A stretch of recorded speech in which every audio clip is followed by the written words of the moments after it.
ವೀಕ್ಷಕರೇ, ನ್ಯಾಷನಲ್ ಟಿವಿಗೆ ಸ್ವಾಗತ. ನಾನು ತೃಷಾ ರಮೇಶ್. ತುರ್ತು ಚಿಕಿತ್ಸಾ ಘಟಕದಲ್ಲಿ ಚಿಕಿತ್ಸೆ ಸಿಗದೆ ರೋಗಿಯೊಬ್ಬರು ನರಳಿರುವ ಘಟನೆ ಚಿಕ್ಕಮಗಳೂರು ಜಿಲ್ಲೆಯ ಮಲ್ಲೇಗೌಡ ಸರ್ಕಾರಿ ಜಿಲ್ಲಾಸ್ಪತ್ರೆಯಲ್ಲಿ ನಡೆದಿದೆ. ಇನ್ನು ಸರಿಯಾದ ಸಮಯಕ್ಕೆ ಚಿಕಿತ್ಸೆ ನೀಡದೆ ರೋಗಿಯ ಸಾವಿಗೆ ಸಿಬ್ಬಂದಿ ಹಾಗೂ ವೈದ್ಯರೇ ಕಾರಣ ಅಂತ ಕುಟುಂಬದವರು ಆರೋಪಿಸುತ್ತಿದ್ದಾರೆ. ಇನ್ನು ಮೃತ ಮಂಜುನಾಥ್ ಉಸಿರಾಟ ಸಮಸ್ಯೆಯಿಂದ ಆಸ್ಪತ್ರೆಗೆ ಬಂದಿರ್ತಾರೆ. ಆಸ್ಪತ್ರೆಗೆ ಬಂದು 1 ಗಂಟೆ ಕಳೆದ್ರೂ ಚಿಕಿತ್ಸೆ ಸಿಗದೆ ಸ್ಟ್ರೆಚರ್ ಮೇಲೆ ರೋಗಿ ಪರದಾಡಿದ್ದಾರೆ.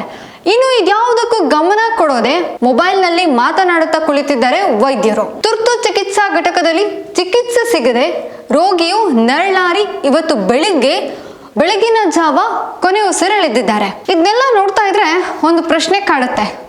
ವೈದ್ಯೋ ನಾರಾಯಣ ಹರಿ ಅಂತ ಹೇಳ್ತಾರೆ. ಆದರೆ ಈ ಘಟನೆಗಳನ್ನೆಲ್ಲ ನೋಡಿದಾಗ ಇವ್ರು ನಿಜವಾಗ್ಲೂ ರೋಗಿಗಳ ಪ್ರಾಣ ಉಳಿಸೋಕೆ ಅಂತ ಇದ್ದಾರಾ ಅಥವಾ ತೆಗಿಯೋಕೆ ಅಂತ ಇದ್ದಾರಾ? ಜಿಲ್ಲಾಸ್ಪತ್ರೆ ಇದು ಹೇಳಬೇಕು ಅಂದರೆ ಚಿಕ್ಕಮಗಳೂರಿನ ಜಿಲ್ಲಾಸ್ಪತ್ರೆ ಜಿಲ್ಲಾಸ್ಪತ್ರೆಯಲ್ಲೇ ಇಂಥದ್ದೊಂದು ಘಟನೆ ನಡೀತಾ ಇದೆ ಅಂದರೆ ಇನ್ನು ಬೇರೆ ಸರ್ಕಾರಿ ಆಸ್ಪತ್ರೆಗಳ ಕತೆ ಏನು? ಅಲ್ಲಿರುವಂಥ ತಾಲೂಕು ಹಾಸ್ಪಿಟ್ಲುಗಳ ಕತೆ ಏನು ಅಥವಾ ಗ್ರಾಮದಲ್ಲಿರುವಂಥ ಹಾಸ್ಪಿಟ್ಲುಗಳ ಕತೆ ಏನು? ತುರ್ತು ಚಿಕಿತ್ಸೆ ಘಟಕದಲ್ಲಿದ್ದಾರೆ, ಉಸಿರಾಡಕ್ಕೆ ಪರದಾಡ್ತಾ ಇದ್ದಾರೆ ಅವರು. ಹಂಗಿದ್ರೂ ಕೂಡ ಸಿಬ್ಬಂದಿಗಳಾಗ್ಲಿ ವೈದ್ಯರುಗಳಾಗ್ಲಿ ಗಮನ ಕೊಟ್ಟಿಲ್ಲ, ಮೊಬೈಲ್ನಲ್ಲಿ ಮಾತಾಡ್ತಾ ಕುಳಿತಿದ್ದಾರೆ. ವಿಡಿಯೋದಲ್ಲಿ ನೋಡ್ಬೋದು ಅವ್ರು ಯಾವ ಥರ ನರಳ್ತಾ ಇದ್ದಾರೆ ಅಂತ. ಎಲ್ಲಿಂದನೂ ಒಂದು ಹುಷಾರಿಲ್ಲ ಅಂತ ಬಂದಿರ್ತಾರೆ ಜಿಲ್ಲಾಸ್ಪತ್ರೆಗಳನ್ನು ನಂಬ್ಕೊಂಡು. ಇಲ್ಲೇ ಜಿಲ್ಲಾಸ್ಪತ್ರೆಗಳಲ್ಲೇ ಈ ಥರ ಘಟನೆಗಳು ಸಂಭವಿಸ್ತಾ ಇರೋದು, ಬೇರೆ ಎಲ್ಲೂ ಅಲ್ಲ. ತಾಲೂಕು ಹಾಸ್ಪಿಟ್ಲ್ಗಳು ಎಷ್ಟೋ ಆಸ್ಪತ್ರೆಗಳು ಚೆನ್ನಾಗಿದ್ದಾವೆ, ಆದರೆ ಪದೇ ಈ ಥರ ಘಟನೆಗಳು ನಡೀತಾ ಇರೋದೇ ಜಿಲ್ಲಾಸ್ಪತ್ರೆಗಳಲ್ಲಿ. ಇಷ್ಟೊಂದು ನೆಗ್ಲಿಜೆನ್ಸಿ ಯಾಕೆ ಜಿಲ್ಲಾಸ್ಪತ್ರೆಗಳಲ್ಲಿ? ಯಾರು DOಗಳಾಗಲಿ ಅಥವಾ MLAಗಳಾಗಲಿ ಅಥವಾ ಆಸ್ಪತ್ರೆ ಸಿಬ್ಬಂದಿ ವರ್ಗದವ್ರಿಗೆ ಯಾಕೆ ಇಷ್ಟೊಂದು ನೆಗ್ಲೆಕ್ಟು? ಯಾರು ಕೂಡ ಇದ್ರ ಬಗ್ಗೆ ಪ್ರಶ್ನೆ ಮಾಡ್ತಾ ಇಲ್ವಾ? ಪ್ರತಿ ಸಲನೂ ಇದೇ ಕತೆ ಆದರೆ ಪಾಪ ವ್ಯಕ್ತಿ ನಿನ್ನೆ ಬಂದಿರ್ತಾರೆ ಅವರು, 1 ಗಂಟೆಯ ಬಳಿಕ ಚಿಕಿತ್ಸೆಯನ್ನು ಕೊಡ್ತಾರೆ.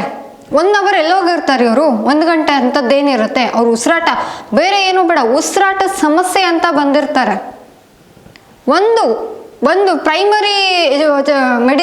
ಒಂದು ಪ್ರೈಮರಿ ಟ್ರೀಟ್ಮೆಂಟ್ ಕೊಡೋಕ್ಕಾಗಿಲ್ಲ ಅಂದರೆ ಇವ್ರು ಇನ್ನೇನಕ್ಕೆ ಹಾಸ್ಪಿಟ್ಲಲ್ಲಿ ಇರ್ತಾರೆ? ಇವ್ರನ್ನ ಹಾಸ್ಪಿಟ್ಲಲ್ಲಿ ಏನಕ್ಕೆ ನೇಮಕ ಮಾಡ್ಕೊಂಡಿರ್ತಾರೆ? ಅಥವಾ ಡಾಕ್ಟ್ರುಗಳಾಗಲಿ ಅಥವಾ ನರ್ಸ್ಗಳಂತಾಗಲಿ. ಅಟ್ಲೀಸ್ಟ್ ಡಾಕ್ಟ್ರು ಬೇಡ, ಅಟ್ಲೀಸ್ಟ್ ಅಲ್ಲಿರುವಂಥ ನರ್ಸ್ಗಳು ಅಥವಾ ಸಿಬ್ಬಂದಿಗಳು ಅವರಾದ್ರೂ ಒಂದು ಮಾನವೀಯತೆಯಾಗಿ, ತಮ್ಮ ಕರ್ತವ್ಯ ಅಲ್ವಾ ಅದು ರೋಗಿಯ ಪ್ರಾಣವನ್ನು ಉಳಿಸುವಂಥದ್ದು. ಆದರೂ ಈ ಥರ ಇಷ್ಟೊಂದು ನೆಗ್ಲಿಜೆನ್ಸಿ ಮಾಡಿಕೊಂಡು ಈ ಥರ ಒಬ್ಬರು ಪ್ರಾಣನ ತೆಗಿತಾರೆ ಅಂದರೆ ಒಬ್ಬರು ಅಲ್ಲಿ ಯಾರನ್ನು ನಂಬ್ಕೊಂಡು ಹೋಗಿರಲ್ಲ ಅವರು. ಅಲ್ಲಿರುವಂಥ ಡಾಕ್ಟ್ರು ಹಾಗೆ ನರ್ಸ್ಗಳನ್ನು ಹಾಗೆ ಅಲ್ಲಿರುವಂಥವ್ರನ್ನ ನಂಬಿ ಹೋಗಿರ್ತಾರೆ, ನಮ್ಮ ಜೀವ ಉಳಿಯುತ್ತೆ ಅಂತ. ಇನ್ನು ಆ ವ್ಯಕ್ತಿಗೆ 60 ವರ್ಷ, ಅನ್ಯಾಯವಾಗಿ ಒಂದು ಜೀವವನ್ನು ತೆಗಿತೀರಲ್ಲ, ಇದಕ್ಕೇನು ಹೇಳ್ತೀರಾ? 1 ಗಂಟೆ ಆದಮೇಲೆ ICU ಇದು ಮಾಡ್ತಾರೆ. ಯಾಕೆ ICUನಲ್ಲಿ ಜಾಗ ಇಲ್ವಾ? ಅದು ನೋಡೋಕೆ ದೊಡ್ಡ ಹಾಸ್ಪಿಟ್ಲು ಬೇರೆ.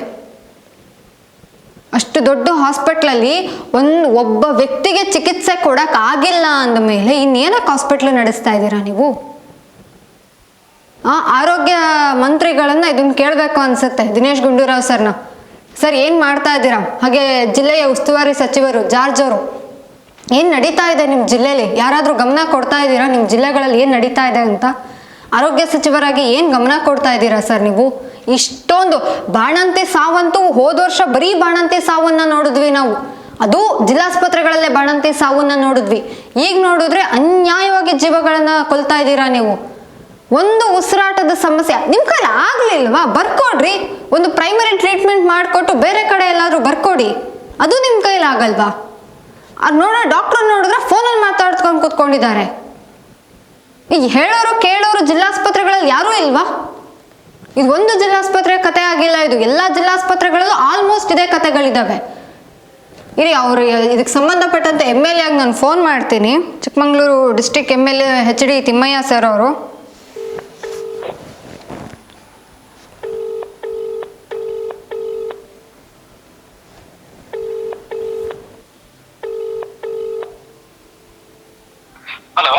ಸರ್ ನಮಸ್ತೆ.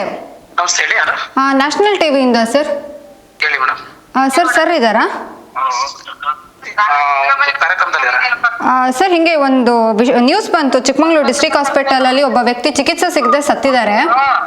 ನಾನು ಮಾಡ್ಕೊಡ್ತೀನಿ ಮೀಟಿಂಗ್ ಅಲ್ಲಿ. ಹಾಂ ಸರ್, ನೋಡೋಣ, ಸಂಪರ್ಕಕ್ಕೆ ಆಮೇಲೆ ಸಿಗ್ತೀನಿ ಅಂತ ಹೇಳಿದ್ದಾರೆ. ಸೊ ಇದ್ರ ಬಗ್ಗೆ ನಾವು ಕೂಡ ಫಾಲೋ ಅಪ್ ಮಾಡ್ತೀವಿ.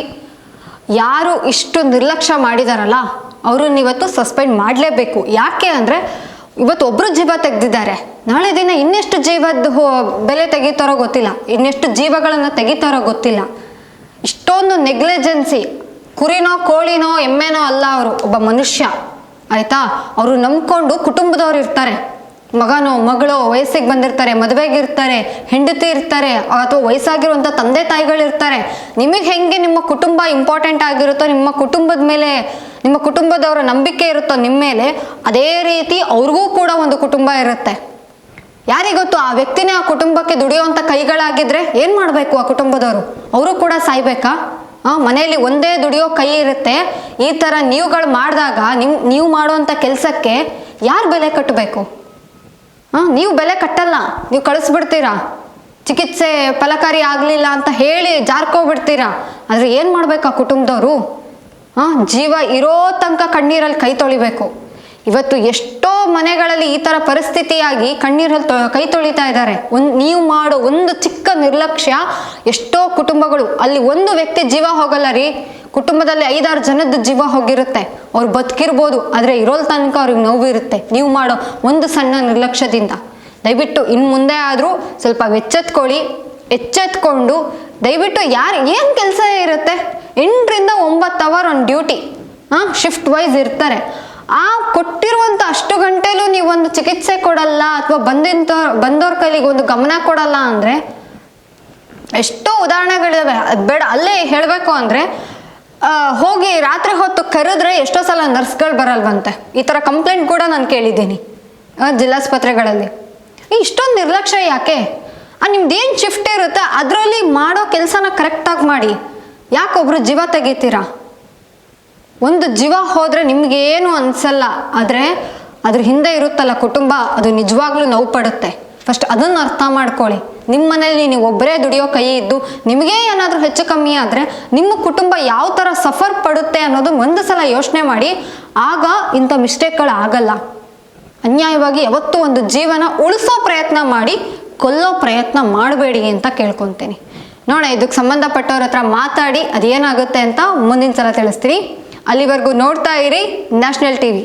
ಧನ್ಯವಾದಗಳು.